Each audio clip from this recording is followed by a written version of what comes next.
warahmatullahi wabarakatuh. Balik lagi sama aku, Karimah Amelia Putri. Terima kasih sudah mengklik video ini. Semoga yang menonton sehat walafiat dan dilancarkan rezekinya. Dan juga kita kedatangan salah satu narasumber yang ingin menyampaikan sebuah biografinya kepada kita semua. Mari kita sapa Pak Mitkol. Oke, langsung kita mulai saja dengan lama-lama. Berko Podcast, skuy!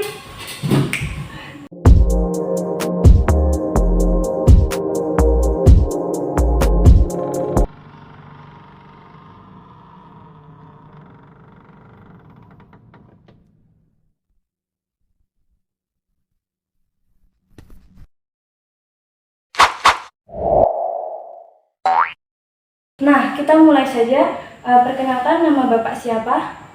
Ya, untuk nama dari orang tua dikasih nama lengkapnya Mitkol. Ya, nama panggilannya?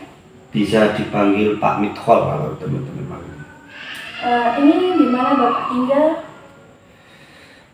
Saya dari kecil lahir dibesarkan di Desa Bunda Manis, ya, Desa Bunda Manis, RT 1 RW 2 Kecamatan Baik, Kabupaten Kudus. Berapa umur Bapak sekarang? Saya kelahiran 83, ketika sekarang umurnya sekitar 40-an. Kalau boleh tahu latar belakang pendidikan Bapak gimana? Untuk pendidikan, saya SD di desa sini, sekitar sini sendiri, SD 5 Kudang Manis. Untuk melanjutkan ke SMP, tingkatan SMP saya melanjutkan di MTSNU SMA Sari 3 Pengurus Surjo. Terus untuk lanjutannya saya pernah mondok juga, tapi ya skip karena hanya beberapa bulan. Terus saya melanjutkan di SMK PGRI 1 Kudus. Selanjutnya ambil D3 nya di D3 Manajemen Informatika di Universitas di Kupang, Semarang. Terus setelah itu kita ngambil S1 nya karena tuntutan pekerjaan, ya, karena sebelumnya saya itu ngajar komputer di MTSNU SMA Sari 3, alma mater saya dulu.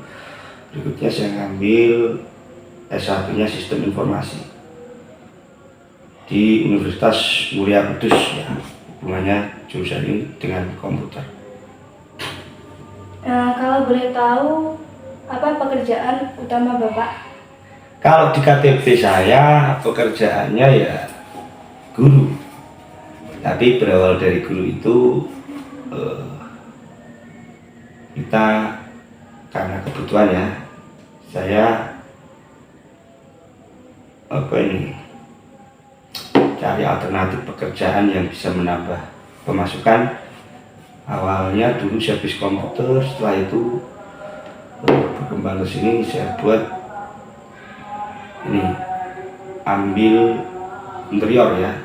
Dari awal ditawari temen untuk membuat sebuah etalase di counter HP.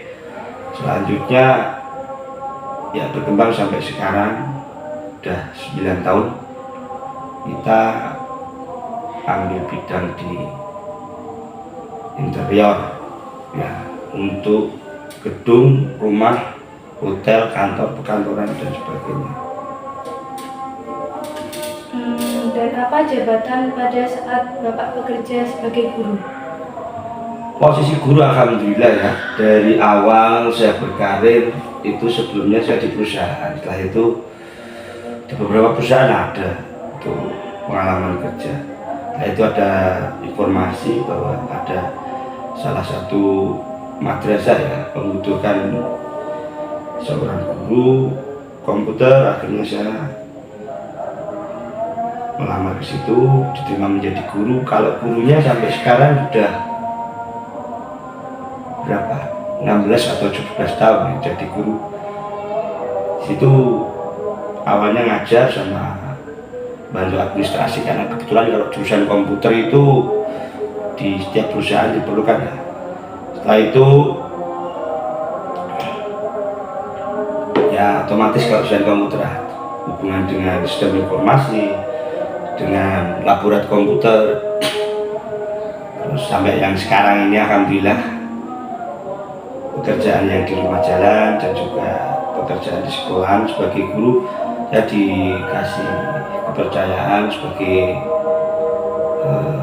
wakil kepala jurusan sarana prasarana. Berarti saya wakil kepala sarana dan prasarana di madrasah MTS Masih Masyari 3. Nah, selain alasan etalase yang disuruh teman, kenapa Bapak memilih pekerjaan tersebut, membangun atau industri tersebut sebagai pekerjaan sampingan? Maksudnya di bidang interior ya? Iya. Di bidang interior itu ya saya anggap prospek. Waktu saya masuk dulu di Kudus itu belum begitu ramai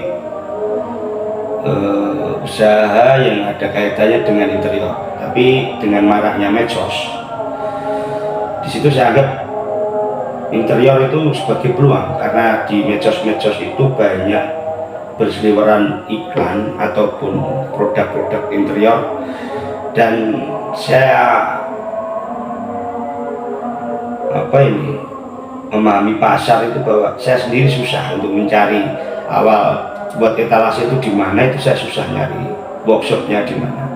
Tapi berawal dari situ saya anggap karena masih susah untuk nyarinya, berarti di situ adalah peluang. Karena di situ peluang, saya coba masuk di situ. Nah, akhirnya berkembang sampai sekarang. Saya buat badan usaha yang saya beri nama CV Noise Group ya, kalau brandnya NS Interior. Sampai sekarang alhamdulillah perusahaan saya tidak hanya workshop produksi dan desain grafis ya, atau desain 3D yang hubungannya dengan interior, tapi juga saya sudah menyuplai teman-teman seprofesi, karena kebetulan saya di bidang interior ya, walaupun bahasanya sampingan tapi kenyataannya saya profesional di situ. Akhirnya dipercaya teman-teman untuk membuat sebuah paguyuban pengusaha interior Kudus. Kebetulan di situ saya dipercaya untuk menjadi ketuanya. Ya, berawal dari situ, akhirnya brand-brand yang kita pakai itu mengadakan gathering. Akhirnya kita banyak terbantu dari situ, sehingga kita mendirikan juga ini udah rilis untuk membuat sebuah toko ya, toko material interior. Jadi teman-teman kita suplai dari sini, kita dikirim barang dari distributor gitu. Apakah ada kesulitan yang dialami oleh Bapak saat mendirikan usaha? Kalau kesulitannya sebenarnya karena kebetulan saya profesinya ganda ya, antara guru dan di sini pengusaha. Artinya saya harus pintar-pintar membagi waktu supaya balance antara pekerjaan sebagai seorang guru dan pekerjaan saya di sini sebagai owner manager di CV Noise Group ini. Otomatis waktu saya harus pintar-pintar membagi waktu. Jadi jam pagi sampai jam 1, kalau di madrasah kita pulangnya jam 1. Jadi jam 1 itu saya pulang. Berarti saya koordinasikan kegiatan tersebut untuk maintenance dan sebagainya. Sementara saya masih kelola sendiri, tapi rangsur-rangsur saya buat manajemen. Salah satunya yang terbantu ya tenaga admin sama orang gambar saya sudah punya. Akhirnya ya harus sudah jalan supaya kita tidak perlu nyari ke toko-toko lain. Sudah main handphone aja, main bayar transfer dan sebagainya, sampel kita butuh ya dikirim, nanti kita tinggal calling-callingan, barang dikirim. Artinya kalau sekarang alhamdulillah berjalan itu kita kelola yang bisa hanya lewat handphone, kita kelola handphone untuk pengawasan perusahaan di setiap sudut ruang workshop maupun kantor itu saya kasih CCTV seperti itu. Nah, saat berdirinya usaha ini, apakah ada komplain dari masyarakat sekitar? Kalau hubungannya dengan komplain, alhamdulillah kita dengan berdirinya perusahaan ini di tengah-tengah masyarakat ya, komunikasi baik antara masyarakat sekitar, saling tahu lah, kita merasa untuk usaha tidak mengganggu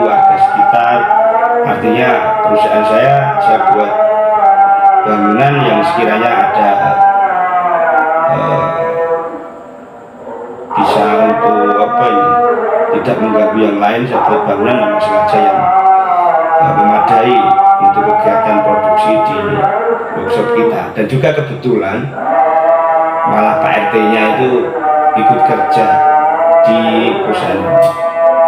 Ya, berawal dari belajar akhirnya bisa menyesuaikan. Jika bisa memberikan nasihat, apa yang akan Anda sampaikan kepada generasi pada saat ini? Gini ya, kebetulan saya guru, paling tidak tahu karakter-karakter siswa zaman now kalau orang bilang.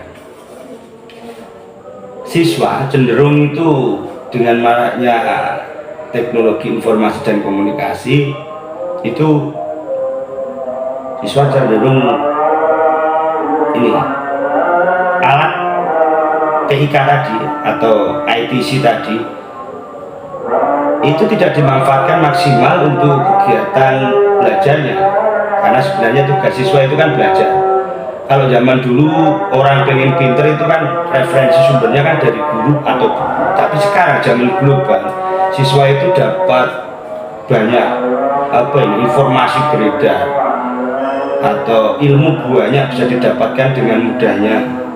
Tapi kenyataannya untuk belajar dalam hal ini belajar akademik itu mereka cenderung untuk memanfaatkan IT-nya itu lebih banyak untuk kepentingan mereka sendiri, dalam hal ini untuk hiburan daripada untuk belajar. Harusnya prosentasenya bisa bagi, mana waktu untuk belajar, mana waktu untuk hiburan atau menghibur diri, sehingga mereka bisa banyak menyerap ilmu-ilmu dari perkembangan ITC tadi, sehingga mereka bisa mendapatkan manfaatnya. Dan juga ini di sekolah itu tidak hanya belajar akademik ya, tapi banyak yang harus dimanfaatkan. Salah satunya hubungan sosial antar teman, terus sikap sosial, dalam hal ini etika, sopan santun, itu yang terpenting. Kedisiplinan, nah sebenarnya itu yang terpenting, sehingga itu akan menjadi tiket untuk mereka meraih apa yang mereka inginkan di kemudian hari. Sekian Pak, terima kasih sudah menonton channel ini. Terima kasih dan sampai jumpa.